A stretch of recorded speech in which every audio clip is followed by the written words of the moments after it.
Don't give up on the WTO. There's life in the old dog yet. What do you do if the US president asks you for a small favor and you want to remain friends with the United States of America?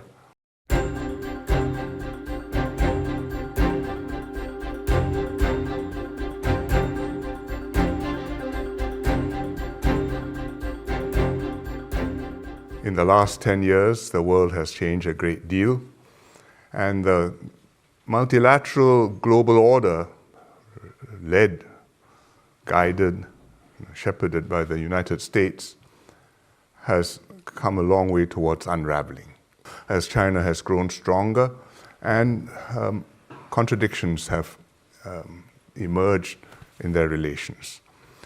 It's been brewing for some time, but this last year it has come to a boil with a new US administration. And it's something which affects all countries, small countries particularly, Singapore, looking out at the world anxiously, trying to avoid the storm all around us. Given that a very important player, the United States, has decided that they will no longer hold the ring, they will no longer be the champion of freer trade, they will no longer stand for multilateralism and MFN rules. In fact, they want to go bilaterally. They want to use trade fully weaponized as an instrument of power. And they also look askance sometimes when other countries come together and want to promote trade and cooperation with one another. What do you do with this reality? And I would say there are three things. First, don't give up on the WTO. There's life in the old dog yet. It's got many shortcomings. It's ugly, it's inefficient, it can't make decisions because consensus means unanimity, and that's paralyzing. But there are things you can do within the WTO umbrella, and you do want that umbrella because it represents a certain ideal, a certain conception of the way we should work together, which we do not wish to give up for good reason. Secondly, on trade, within regions, we ought to work to enhance our own cooperation and bring down the obstacles which we have erected to ourselves. Every region has these. Even the EU, which is supposed to be a single market, is not really a single market in many aspects. Finance, investments, for example, regulations. And so too in Southeast Asia. We have an ASEAN, Southeast Association of Southeast Asian Nations, and we have a free trade agreement, but there's more we can do to bring down the obstacles to trade and integration amongst ourselves. I think you can do that with fewer of the strategic and the security concerns, and it's something which is well worth doing. The third thing you can do is to link up between different regions of the world, because the easy path of least resistance is to end up with regional blocks. And you have your area of influence and I have mine, and between us things are difficult. But you really don't want to go there because that way it leads to more friction and I think less prosperity. On the very front row here, if we get a microphone.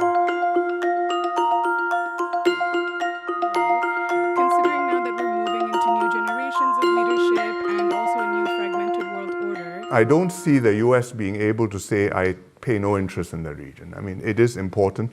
ASEAN has 600 million people. It's got considerable purchasing power.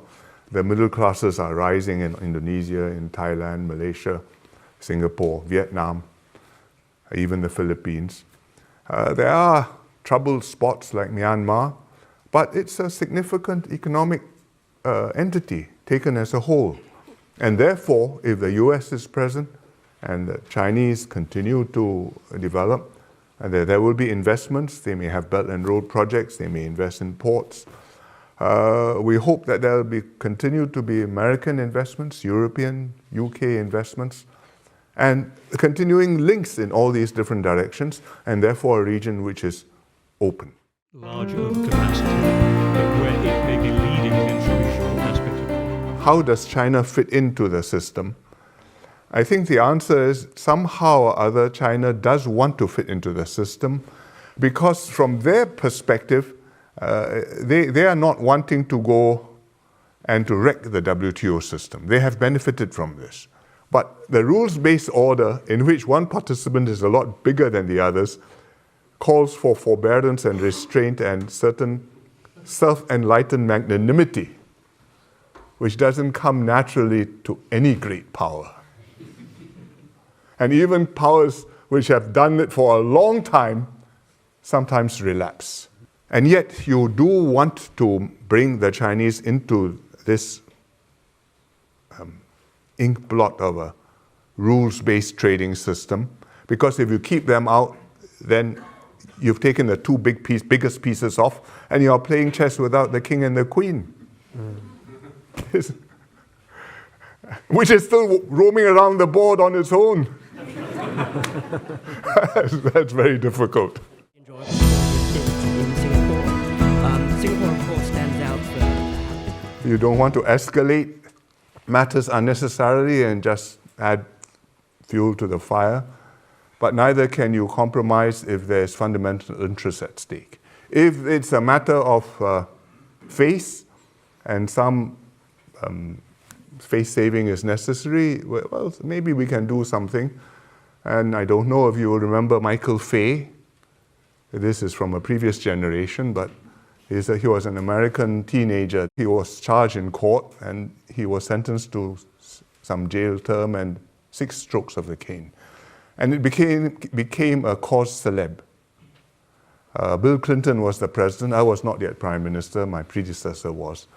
And Bill Clinton personally got involved, wrote to our prime minister, I think to our president too, to ask for clemency and compassion for this poor young man who had completely unintentionally done something not very good. So what do you do if the US president asks you for a small favor and you want to remain friends with the United States of America? So after some very serious consideration, we commuted the sentence from 6 strokes of the cane to 4 strokes of the cane. And a lot of Americans cheered us, but we remained friends with the US and also with Bill Clinton. You must decide where your red line is. And if you don't want to be steamrolled, well, you just have quietly to stand your ground, and I'm sorry, we don't agree. You have your view, we have ours. But I hope, notwithstanding that, we will be able to continue to work together. Our thanks and appreciation for his time here. Thank you so much. Thank you. Thank you very much.